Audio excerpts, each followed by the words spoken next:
I don't have too many, I don't have too many Black women in politics that I can look up to. I mean, honestly, Michelle Obama just said that white people wouldn't let her wear braids. Let her. And Jasmine Crockett came out and said that people that look like me, our votes are now worth 20% because of a map change.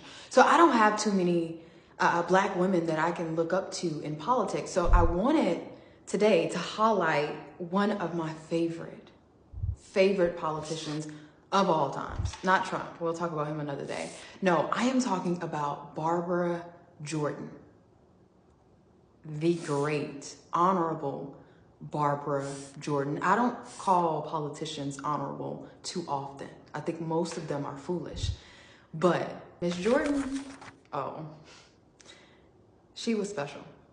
Unfortunately, before the Barbara Jordan blueprint came to life, she left us the same year that I was born in 1996. Hundreds of thousands of illegals. That undermines our commitment to legal immigration. Exposing your ignorance on 1924 and how imperative the Immigration Act of that year was, how it was all reversed in 1965 with the Hart-Celler Act. We've got to have the strength to say no to the people who are not supposed to get in. We need to make deportation a part of a credible immigration policy. Immigration is not a right, but a privilege, according to Jordan. L'amigra está aquí. Their entry in violation of the law is a violation of our national interest.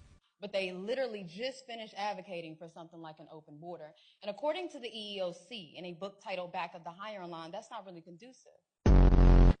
Employment, we believe, continues to be the principal magnet for illegal aliens coming into the country. How Congress refuses the advice of the Rockefeller Commission and the Hesburgh Commission, and how to this day they refuse to adopt the Barbara Jordan blueprint. Illegal aliens don't have the right to be here. They broke the law to get here. Because a wise woman once said the only right that she should have after breaking into this country is the right to remain silent. Now, if you were paying attention over the summer in Texas during the redistricting hearings, you would have noticed every Democrat seemed to name drop Barbara Jordan. Now, if you were like most of listeners who refused to do their research and remain ignorant, you went along with exactly what they said. But literally all you have to do is type in Barbara Jordan and immigration, and you'll find out that she sounds more like a Republican than anything.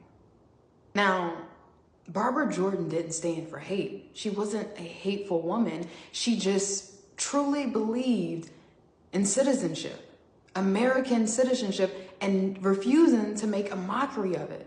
She believed in protecting American workers. So much that she influenced many people. One of those people, the great, honorable President Trump.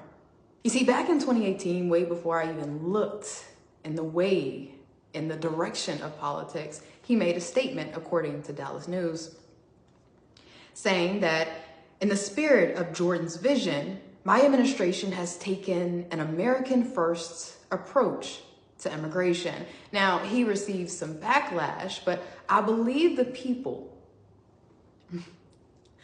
who decided to whine about this refused to do their research. Either that or you just wanted attention. Barbara Jordan didn't okay illegal immigration. Yes, she was a Black woman Democrat. That doesn't mean that you own her. And the fact that you can misuse her name to push your agenda, oh, God have mercy. You are despicable. Democrats are despicable. I mean, honestly, they are deplorables. But yes, Barbara Jordan was America first before America first was even a thing. Thank you, Barbara Jordan, for leading the way. Thank you for blazing the trail. Thank you for standing up when the majority of your colleagues wouldn't. And to the Democrats who think that it's appropriate to use a public figure that isn't able to speak for herself in this moment, it's sick. But again, it goes to show you, you have to do your own research. You have to do your due diligence. So I'll share with you how I found out about the great Barbara Jordan. So I completely forgot to mention this book when I did my book review, but this is definitely one of my favorite books. I challenge all Americans to read this book, and I would require all applicants trying to get into this country to read this book. Yeah, if you can't read this book, you can't get in. This book is titled Back of the Hiring Line by Roy Beck. This book taught me so much. It taught me about the 1924 Immigration Act. It taught me about the 1965 Hartsella Act. It taught me about the Barbara Jordan Blueprint. It taught me about the 1991 letter that Mrs. King wrote to Congress. It taught me so much. It taught me about the findings of the EEOC and how mass immigration affects Black people, but really it affects all people, all Americans. I mean, honestly, it's simple supply and demand, people. This is not that hard. It's not that hard.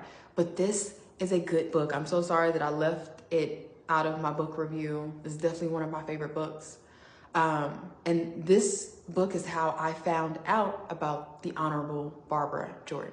Again, this goes to show you that you have to do your own due diligence. Don't think that just because someone looks like you or sounds like you, that they're telling you the truth.